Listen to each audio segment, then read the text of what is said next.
하나님의 말씀은 요한계시록 18장 11절로 13절입니다. 그 땅의 상인들이 그녀를 위하여 울고 애통한 것은 다시 그들의 그 상품을 사는 자가 없기 때문입니다. 그 상품은 금과 은과 보석과 진주요 세마포와 자주색 옷감과 비단과 진홍색 옷감이요 각종 향목과 각종 상아그릇이요 값진 나무나 노시나 쇠나 대리석으로 만든 각종 그릇이요 계피와 향료와 향과 연과 유향이요 포도주와 올리브유와 고운 밀가루와 밀이요 가축들과 양들과 말들과 수레들과 누에들 곧 사람의 혼들입니다. 원전 그대로 보는 요한계시록, 오늘은 18장 세 번째 시간으로 말세 교회의 다양한 상품들, 당신은 무엇으로 나타날까요? 라는 제목으로 말씀을 나누겠습니다. 요한계시록 17장은 큰 음녀를 직접 보는 장면이고요. 18장은 큰 음녀가 큰 성 바벨론으로 나타나서 보는 장면입니다. 이것이 거의 그 심판하는 장면에서 보는 거니까 일단 거의 공중에 올라가 있다고 생각하시면 됩니다. 공중에 올려져 있는 교회를 말세의 모습을 보고 있는 것입니다. 말세 교회는 두 부류의 사람들이 있어요. 교회 그 땅의 왕들, 그건 성도들이고요. 그 땅의 상인들은 신자들이라고 할 수 있고요. 교회와 관련되는 사람들이라고 볼 수 있습니다. 그 상인들의 상품이 쭉 나열되어 있는데 거기에는 성전 건축의 재료가 되는 금, 은, 보석, 진주가 있고요. 그 다음에 옷감이 나옵니다. 그리고 그릇이 나와요. 여러 가지. 또 향신료가 나오고요. 거기에 특별히 식료품과 가축들이 나옵니다. 근데 여기에서 우리는 포도주와 올리브유와 그 밀가루와 밀, 가축들, 양들, 이걸 보면서 성도들이 어떤 모습인지를 이제 볼 수가 있는 것입니다. 결국은 요한계시록 18장 13절의 끝에 보면 곧 사람의 혼들이라. 그러니까 그런 재료들이 있는 것 같지만, 기구들이 있는 것 같지만, 그것은 영적으로 볼 때 사람들이 어떤 역할을 하는 사람들인지, 어떤 옷을 입었는지에 따라서 그 사람이 하는 일들을 나타내고 있는 것을 설명하고 있는 겁니다. 교회에서 열심히 일하는 사람도 있어요. 그죠? 그러면 이제 그런 말들의 역할, 수레를 끄는 역할. 그 사람의 영적인 상태가 어떤지는 잘 몰라요. 그냥 일만 하고 있는 거예요. 근데 근본적으로 여기에서 우리가 생각해야 될 것은 결국 감람류로 올리브유를 나타나야 되겠죠. 절대로 돼서는 안 되는 것은 포도주, 세상의 즐거움으로 나타나는 성도가 되면 그 결과가 뻔합니다. 이런 내용들을 요한계시록 6장에서 한번 보여줬습니다. 셋째 말 탄 자가 나오는데 검은 말 탄 자가 손에 뭘 들었어요. 그것을 우리말 번역에는 저울 들었다 그러는데 쥐고스라는 헬라어는요. 다른 데서는 전부 다 멍에라고 번역했는데 요한계시록에서만 저울이라고 번역했어. 그러니까 그 물건을 단다고 생각하니까 번역자가 그렇게 한 것 같아요. 근데 물건을 다는 게 아니라 거기 보면 부피를 재는 거예요. 그죠? 말이나 뒷박 이건 다 부피를 재는 거지 저울로 이렇게 다른 것이 아닙니다. 그래서 그걸 절대로 저울로 할 필요가 전혀 없는 것이죠. 그걸 저울로 만들어 놓으니까 말세에는 막 기근이 심해가지고 하루 품삯 가지고 몇 대박 못 사네 뭐 하네 이런 얘기 하는데요. 그건 아무 의미가 없는 얘기입니다. 결국 그것들이 어디에 나온지를 보면 오늘 큰성 바벨론의 구성원들이 그런 사람들이라는 것이 있고요. 거기에 멍에가 나오는데 쥐고스가 나오는데 그러면서 거기에 네 가지 물건들이 나와요. 밀도 있고 보리도 있고 포도주도 있고 감람류도 있어. 사람들의 신앙 상태를 말하면 감람류, 올리브유는 성령이 충만한 성도, 포도주는 세상의 즐거움에 취한 성도 이렇게 볼 수 있습니다. 예수님이 그 멍에에 대해서 말씀하신 적이 있어요. 내 멍에를 쥐고 나를 따르라 그런 말씀이 있습니다. 예수의 멍에가 과연 뭘까요? 마태복음 11장 28절 29절 보겠습니다. 수고하고 있는 무거운 짐진 너희여 다 내게로 주목하라. 내가 너희를 중간에 쉬게 하리라. 이 말씀을 다 오해합니다. 크게 써보시잖아요. 수고하고 무거운 짐진 자들아 다 내게로 오라. 그러니까 모든 우리가 세상에서 고생하고 있지 말고 예수만 믿으면 돼. 근데요, 이 말씀이 누가 한지 아세요? 거기에서 수고하고 무거운 짐진 너희여. 마태복음 10장에서 사도들을 뽑아놓고 그때부터 같이 행동하면서 사도들에게 말하는 겁니다. 다 내게 한번 주목해봐. 우리말 번역엔 내게 오라 그러니까 거기 있는 사람한테 오라고 할 필요가 있어요? 주목하라는 거지. 영어에도 come on 하면은 오란 얘기가 아니라 나 좀 잘 봐. 주목하라는 그런 말이잖아요. 너희를 중간에 쉬게 하리라. 중간심이라는 단어는요. 그건 반드시 부활이 있다는 의미죠. 죽음 다음에 끝나는 것이 아니라 부활이 있다. 그러니까 그들을 안심시켜 주는 것입니다. 내 멍에를 너 위에 메고. 그때 예수님의 멍에. 멍에라는 것은 일을 하는 도구입니다. 기구예요. 예수님이 무슨 일을 하실까? 이 세상에 오셔서 하시는 일은 딱 하나예요. 교회 세우시는 거예요. 그죠? 마태복음 16장 18절. 또 내가 내게 이르노니 너는 베드로라. 내가 이 반석 위에 내 교회를 세우리니. 이 문장을 그냥 우리는 그냥 눈으로 읽어 나가는데요. 베드로의 입장에서 이 문장을 읽어보세요. 베드로는 원래 이름이 베드로가 아니었단 말이에요. 근데 예수님을 처음 만났을 때 요한복음 1장 42절에 보면 예수님이 그랬어요. 그때 처음 만나는 거야. 한번 길에서 만난 적도 없어. 딱 마주치는데 너 요한의 아들 시몬이지? 너는 베드로. 그러니까 장차 게바. 그 헬라 말로 하면 베드로라고 이름을 바꿔줄게. 다음에 나옵니다. 그때 우리말 번역에는 요한의 아들이라고 되어 있는데요. 요한의 후계자라는 뜻입니다. 피오스. 그러니까 베드로의 아버지는 요나입니다. 요나는 비둘기라는 뜻이에요. 요나인데. 그래서 네가 세례 요한을 다녔지만은 이제부터는 내 제자가 돼가지고 내가 너희 이름을 베드로라고 바꿔줄게. 그래서 그 말씀하시고 나서 3년이 지났습니다. 이제 모든 사역이 끝났어요. 예수님이 이제 십자가 지시기 위해서 예루살렘에 가셔야 되는데 마지막 여행을 북쪽으로 수학여행을 사도들하고 같이 가셨어. 거기서 하신 말씀이 16장 18절에 너는 이제 베드로야. 반석 조각이야. 근데 나는 내 교회를 반석에서 세울 거거든. 그 말씀하십니다. 그러니까 예수님은 온전한 반석이지만 사도들은 반석 조각이라는 것을 말씀하고 있는 것입니다. 교회는 온전한 반석에 세워져야 되니까 12사도가 하나 된 그것에 바로 교회가 세워진다는 것. 그러니까 12사도가 하나 되는 곳에 교회가 세워지는 그 모습이 이제 요한계시록 21장 14절에 보면 교회 완성품인 새 예루살렘의 기초석에 12사도 이름이 박혀 있다는 것으로 우리는 분명히 알 수 있습니다. 그러니까 사도들의 일과 성도들의 일은 다른데 사도들을 뭐로 사용하시겠다는 거예요? 멍에. 그러니까 교회의 기초석으로 사용하시겠다는 것을 알 수 있는 것입니다. 그러니까 바로 그 멍에에 있는 여러 가지 상품들이 오늘 18장에 나오고 있는 것입니다. 올리브나무와 올리브산, 우리말 성경에는 감람산이라고 번역되어 있는데 두 증이 바로 그 올리브 나무라고 되어 있죠. 요한계시록 11장 4절에 보면 두 증이 올리브 나무인데 올리브 나무가 있으면 올리브 나무가 많은 곳은 올리브 산 아닙니까? 그 산이 어디 나올까요? 스가랴서 14장 4절에 보면 그날에 그의 발이 예루살렘 앞 동쪽 올리브 산에 서실 것이요. 그 올리브산은 그 한가운데가 동서로 갈라져 매우 큰 골짜기가 되어 산 절반은 북으로 산 절반은 남쪽으로 옮기고. 그러니까 올리브나무가 교회라면 올리브산은 모든 교회 7교회인데 7교회가 반으로 갈라진다는 거예요. 그러니까 심판받는다는 것입니다. 7교회가 심판받는 장면은 어디 나올까요? 요한계시록 1장 13절. 그 등잔대들 한가운데 인자 같은 분이 발에 닿는 옷을 입으시고 인자와 교회가 만나는 장면. 요한계시록 1장 13절. 앞으로 분명히 그 자리에 있을 것입니다. 우리도. 그러니까 올리브산은 7교회, 7교회라는 것을 알 수 있죠. 그러니까 올리브산, 올리브나무 알면 올리브유는 바로 성령이 충만한 성도들. 근데 오늘 오전 예배에서 사도들의 일과 성도들의 일을 구분한다는 것을 지상명령에서 우리는 살펴봤습니다. 근데 고린도전서에 보면 고린도 교회 성도들이 뭐를 헷갈리냐면 사도들과 목사들을 헷갈려 일을 하는 거를. 근데 그걸 구분해 주는 장면이 고린도전서 3장 6절에 나옵니다. 나는 심었고 아볼로는 물을 주었을 때 오직 하나님께서 자라나게 하셨으니 심는 이와 물 주는 이는 한 가지이나 각각 자기가 일한 대로 자기 상을 받으리라. 그러니까 목사의 일은 물 준다는 거예요. 사도의 일은 심는 거를. 그러니까 사도의 일과 목사의 일이 다르다는 것을 말씀하고 있습니다. 목사는 심을 수가 없어. 꼭 심는 일은 사도가 심어야 돼. 근데 심어놓은 곳을 잘 자라게 해주는 것은 목사의 역할이라는 것을 말씀하고 있습니다.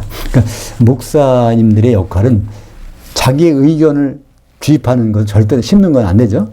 사도들이 말씀에다가 그거를 물을 주는 일이 목사의 일인데 목사들이 일하는 것에 대해서 나중에 심판하시겠다는 겁니다. 그 목사들이 무슨 일일까요? 고린도전서 3장 12절, 13절에 보면 목사들이 그러니까 천연적인 사람을 가지고 교회 세우는 사람도 있고 성령으로 변화받은 사람들을 통해서 교회를 세우는 사람도 있는데 그 결과는 나중에 불로 나타난다는 것입니다. 그러니까 우리가 어떤 사람들이 되어야 될까? 금이나 은이나 보석 같은 성도들이 돼야 남아있고 나무나 풀이나 집 이것은 불타버린다는 것입니다. 차이점이 뭘까요? 금, 은, 보석은요 반드시 재련 과정이 거칩니다. 광석을 캐갖고 속에서 금 뽑아내려면 어떤 과정이 거치죠? 용광로 속에 들어가서 그 속에서 그 과정을 거쳐야 돼요. 은도 마찬가지요. 보석도요 천연적인 보석은 없습니다. 물론 천연적으로 보석이 보이긴 하지만은 그게 어떤 지질학적 과정을 거쳤는지를 수천도 수만 기압의 압력을 통해서야 모래가 수정이 되는 탄소가 다이아몬드가 되는 그 모든 보석은 그렇게 진주도 마찬가지죠. 진주 상처를 싸매는 그것들이 굳어져 가지고 진주를 내는 것 그런 것들. 오늘 말씀 14절 보면 바벨론아 내 혼이 탐하던 과일들이 네게서 떠났으며 앞에서 18장 4절에서 내 백성아 제발 좀 거기서 나오라 탈출하라 그 탈출한 그 말씀을 듣고서 익은 과일들이 이제 거기서 벗어날 수가 있다는 말입니다. 15절 보겠습니다. 그녀로 말미암아 치부한 상품의 상인들이 그녀의 고통을 무서워하며 멀리서서 울고 애통하며 말합니다. 그러니까 교회가 이제 말세 교회가 심판을 받으니까 거기는 상인들이 울고 있는 모습입니다. 16절 화로다 화로다 세마포 옷과 가죽옷과 진홍색 옷을 입고 금과 보석과 진주로 도금된 큰 성이요. 말세 교회는 금과 보석과 진주로 세워져야 되는데 그게 아니라 그로 세워진 것은 새 예루살렘 성이고요. 그 도금이 겉모습은 금과 보석과 진주인데 속은 그렇지 않다는 것입니다. 요한계시 17장 4절에 한번 나왔었습니다. 그 여자 큰 음녀는 자주색과 주홍색 옷을 입고 금과 보석과 진주들로 도금되었고 그녀의 손에 금잔을 가졌는데 그 금잔은 가진 것들과 그녀의 음행에 더러운 것들이 가득하였으며 교회의 손에는 뭐가 있어야 돼요? 에베소서 6장에 보면 믿음의 방패와 성령의 검을 가져야 되는데 이건 다 뱅어치고 거기다가 금잔을 가졌는데 그게 바로 음행하려고 예수님과 혼인할 생각이 아니라 세상과 짝하는 그런 생각이 가득 찼다는 말세 교회의 모습들, 말세의 성도들의 모습들을 보여주고 있습니다. 근데 17절에 보니까 이러한 부가 한 시간에 망하였구나. 요한계시록에서 한 시간, 호라는 7년 동안입니다. 그 한 시간이 맨 처음 나오는 것이 어디로 나올까요? 요한계시록 3장 10절 빌라델피아 교회가 한 시간에 시험을 면하게 하는데 그 한 시간에 시험을 면한다고 할 때 호라를 면하게 해주신다. 전 3년 반은 인 맞아서 시험을 면하고 후 3년 반은 셋째 하늘로 올라가서 부활을 면하고 요한계시록 3장 10절 내가 내 그 인내의 그 말씀을 지켰기 때문에 나도 너를 지켜주어 그 땅에 거하는 사람들을 시험하기 위해 온 거주지에 닥쳐올 그 시간을 면하게 해주겠다. 그러니까 이 문장에서도 그 땅 교회고 온 거주지가 교회라는 것. 그러니까 같은 것을 뜻하는 단어를 달리해서 풍성하게 설명해주고 있습니다. 그 시간이 한 시간이 7년이라는 것은 17장 12절. 또 그대가 본 열불들은 열왕들입니다. 아직 왕국을 얻지 못했으나 한 시간 동안 짐승과 더불어 왕들이 되는 권세를 받을 것입니다. 그래서 왕국을 얻지 못했다는 것은 열 왕들이 왕국을 얻지 못하고 짐승 나라에서 짐승 왕국에서 행세하고 있다는 말이죠. 근데 얼마 동안? 한 시간, 7년. 오늘 말씀 18절입니다. 그녀를 불태우는 그 연기를 보고 외쳤습니다. 이 큰 성과 같은 성이 어디 있을까? 이것을 그냥 읽을 때는 그냥 지나치게 돼요. 근데 이걸 한번 꼼꼼히 따져보면, 큰 성 바벨론을 불태우는 연기가 있어? 이렇게 한번 생각해 보세요. 큰 성 바벨론을 불태우는 연기. 그러면 그 연기라는 단어 속에 연기가 어디 나왔지? 여기 보면 그 연기라고 있네. 연기를 보니까 요한계시록 9장. 무적행을 여니까 거기서 연기가 오르는데 황충 성도들을 쐬어서 그 성도들이 바로 교회의 성도들을 괴롭히는 장면이 나오죠. 바로 그 연기. 무적행에서 나오는 연기니까 연기 정체는 우리가 금방 합니다. 그죠? 무적행이 들어간 놈이 나오니까, 무적행에 누가 들어가요? 네, 귀신들. 그러니까 그 귀신들이 불로 그 말세교의 성도들 이제 심판하는 장면에서 괴롭히는 장면을 보여주고 있는 것입니다. 17장 16절에 그 짐승이 불로 태우는 장면이 나옵니다. 17장 16절 내가 본 그 열불과 그 짐승은 그 음녀를 미워할 것이고 망하게 할 것이고 벌거벗게 하고 그녀의 살들을 먹고 불로 태울 것이다. 여기 다 미래형으로 되어 있어요. 처음에는 그들을 대우해 줬지만 결국은 그 짐승이 그 음녀를, 교회를 불태운다는 것입니다. 근데 오늘 18장 18절에 보니까 그 연기가 불태우고 또 17장 16절에 보니까 그 짐승이 불태우고 근데 18장 2절에 보면 뭐가 나오죠? 큰 성 바벨론 속에 가득 들어있는 귀신들이 바로 그 새들이라는 걸 말씀해주고 있습니다. 요한계시록 18장 2절 그는 힘찬 음성으로 외쳐 말하였습니다. 타락했다 타락했다 큰 성 바벨론이여 그녀는 귀신들의 거처와 되었고 각종 더러운 영들의 옷과 각종 더럽고 가증한 새들의 옥이 되었도다. 그러니까 그 새들이 계속 용도가 있는 거예요. 용도가 결국은 연기로서 귀신들로서 음녀를 불태우고 있는 모습을 볼 수 있지 않습니까? 그러니까 짐승도 바다에서 올라온 짐승 같지만은 그 속에 누가 들어가요? 바다에서 올라온 짐승은 바다라는 건 세상이니까 올라왔다는 얘기는 지배한다는 얘기고 온 세상을 지배하는 인간, 사람이 있는데 그 사람 속에 누가 들어가냐면 귀신이 들어가는데 그게 어디 나와요? 요한계시록 11장 7절에 보면 무저갱에서 올라온 짐승이 바로 그 속에 들어가고 그러니까 17장 8절에 보면 무저갱에서 오는 짐승이라고 해서 나옵니다. 그러니까 무저갱에서 올라다니는 얘기는 그 세상의 통치자 속에 귀신이 들어가는데 그 이름이 666인 것을 보니까 저 창세기에서 부스의 아들 느므롯 귀신이 그 속에 있다가 나와서 7년 환란 때 큰 음녀를 괴롭히는 것을 볼 수 있습니다. 그 이름의 숫자를 세어보라고 그러는데 그 세어봐서 666이 나오는 맨 처음 사람은 구스의 아들 니므롯밖에 없는 거예요. 그러니까 만약에 다른 사람도 그 이름이 있다면 그 귀신이 그 속에 들어갔다 몇 번 들어갔다 나올 수는 있겠죠. 근데 이제 이 새가 곡식을 쪼아먹는 귀신들이 그리스도 심판대에서 이렇게 등장하는데 19장에 가서도 등장합니다. 그리스도 심판대는 가장 정확하게 표현한 것이 16장이죠. 16장에. 근데 17장에도 나왔고요. 18장에도 있는데 마지막 19장에서도 그리스도의 심판대가 나옵니다. 그러니까 요한계시록은요. 계속 한 장면을 여러 각도에서 계속 비디오로 촬영해서 보여주는데 19장 1절부터 10절까지는 혼인잔치가 이루어진 장면이고 19장 11절부터 마지막까지는 그리스도의 심판대 모습을 다시 재조명해주고 있습니다. 19장 17절 한번 보죠. 또 내가 보니 한 천사가 태양 안에 서서 공중에 나는 모든 새를 향하여 큰 음성으로 외쳐와서 이르되 그 하나님의 큰 만찬에 모여. 공중이니까 이미 그리스도의 심판대에서 여기서 새들이 살을 쪼아먹는 거예요. 누구 살을 쪼아먹을까요?